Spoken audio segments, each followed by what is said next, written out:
Muy bien, muchas gracias a todos, muy amable. Como tenemos el tiempo corto, vamos a entrarle lo más rápido posible. En los últimos años, al menos 5 acontecimientos han tenido una importante incidencia en la política iberoamericana. El primero se refiere al impacto de los atentados del 11 de septiembre de 2001. A partir de ese momento se percibe, cuando no se constata, que los Estados Unidos tornan su política exterior y, por tanto, una importante parte de los recursos económicos y la atención política y diplomática hacia otras zonas geográficas como el Medio Oriente y el Extremo Oriente. El tradicional apoyo, sustento e incluso intervencionismo en los asuntos latinoamericanos se olvida o ralentiza y se percibe una especie de sensación de abandono en la parte central y sur del continente respecto de lo que se había estado acostumbrado desde la proclamación de la doctrina Monroe. Cierto o no, eso no es lo importante, la verdad es que la acción diplomática y la ejecución presupuestaria se sienten proyectadas en otros lugares muy lejanos a los habituales, en un ejercicio de la política como era habitual en el subcontinente. El segundo aspecto a contemplar es la falta de credibilidad del ciudadano latinoamericano en el modelo democrático. En parte porque falta mucho por consolidar en relación con el mismo, pero también hay un importante desencanto en cuanto a los gestores políticos y al manejo que han hecho del mismo. Los informes, por ejemplo, del Latinobarómetro y otros, evidencian cada año que 2 de cada 3 o 3 de cada 5 ciudadanos, según el país, consideran que la democracia no les ha servido, no satisface sus expectativas y no es necesariamente el mejor sistema de gestión política, e incluso estarían dispuestos a permitir un cierto grado de mano dura o de autoritarismo en tanto en cuanto a los problemas cotidianos resumidos en la violencia, el desempleo y la economía les fueran resueltos. Ello ha generado un espacio para el surgimiento e implementación de partidos o liderazgos que han basado su campaña en políticas de mano dura, limpieza social, autoritarismo de corte más clásico u otras parecidas, generalmente con alto grado de arbitrariedad, de falta de garantías jurídicas o de concentración de poder en el Ejecutivo. Algunos de estos movimientos han tenido éxito y operan en ciertos países, y otros se han quedado en las puertas, aunque sus candidatos han sido votados en porcentajes muy similares al del vencedor, lo que promueve una sólida y contundente oposición política y, por otra parte, representa una opción con alta probabilidad de éxito en próximas elecciones. El tercer aspecto hace referencia al surgimiento de esa corriente que se ha denominado de diferentes formas: socialismo del siglo XXI, nuevos autoritarismos, neoizquierda, etc. Me refiero concretamente a la corriente de corte chavista que ha impactado en todo el continente de forma muy particular. Varios vectores de interés podemos contemplar. A, la creación del ALBA como asociación que agrupa a ciertos países que generan una política exterior muy particular y con lineamientos y objetivos muy específicos. B, la consolidación de Petroamérica con sus diversas secciones como Petrocaribe para el caso caribeño y centroamericano, con programas que suministran combustible financiado de forma muy ventajosa y permiten a los gobiernos disponer de crédito y de efectivo para emplearlo en ciertos proyectos, aunque no se habla del compromiso político. Y C, el populismo y la agitación de masas a través del manejo mediático y la intervención estatal mediante la expropiación de empresas, propiedades particulares y medios de comunicación, siguiendo diferentes procedimientos, cuando no la emisión de leyes muy discutibles, reformas constitucionales interesadas,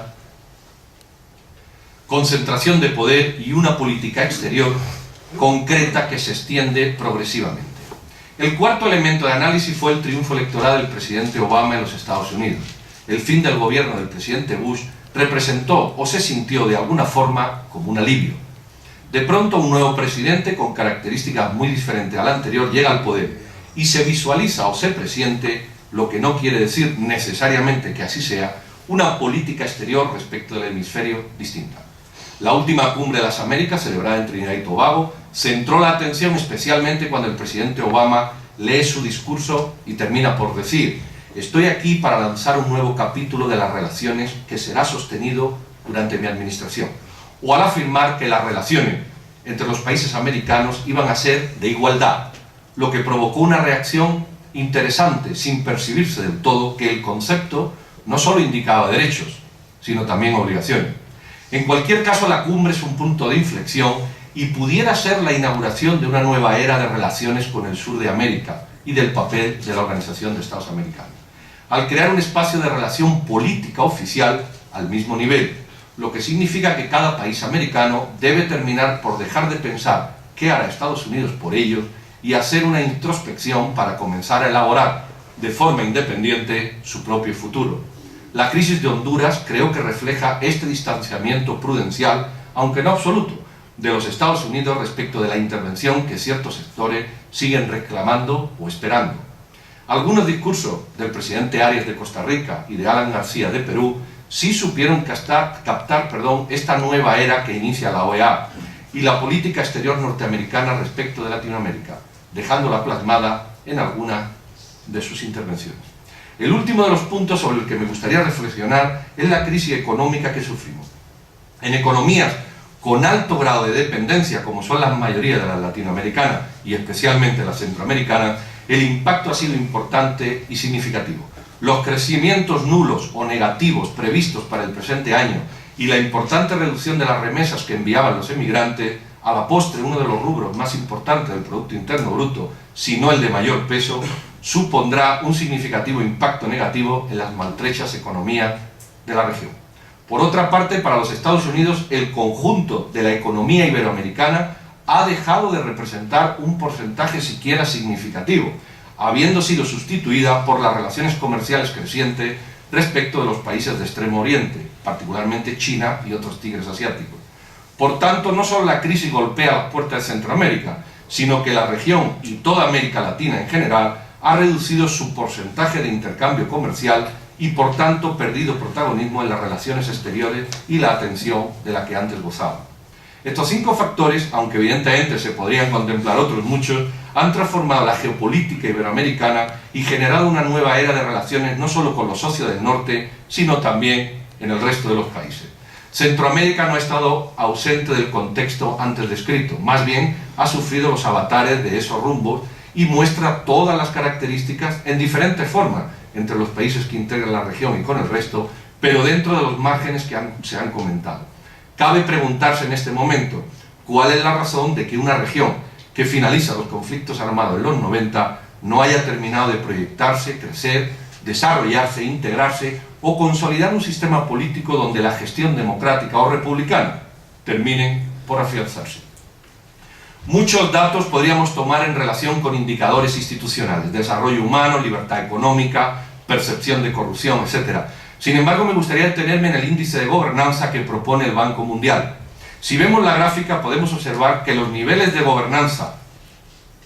recordamos que los valores se sitúan entre menos 2.5 y más 2.5, no han cambiado sustancialmente en la región desde 1996 hasta 2007, que son los datos que dispongo. Es decir, estamos desde la perspectiva de la gobernanza exactamente igual. La percepción que el ciudadano centroamericano tiene de sus gobiernos no ha variado en estos 12 años, a pesar de que se pueden apreciar en ciertos periodos un leve incremento que más tarde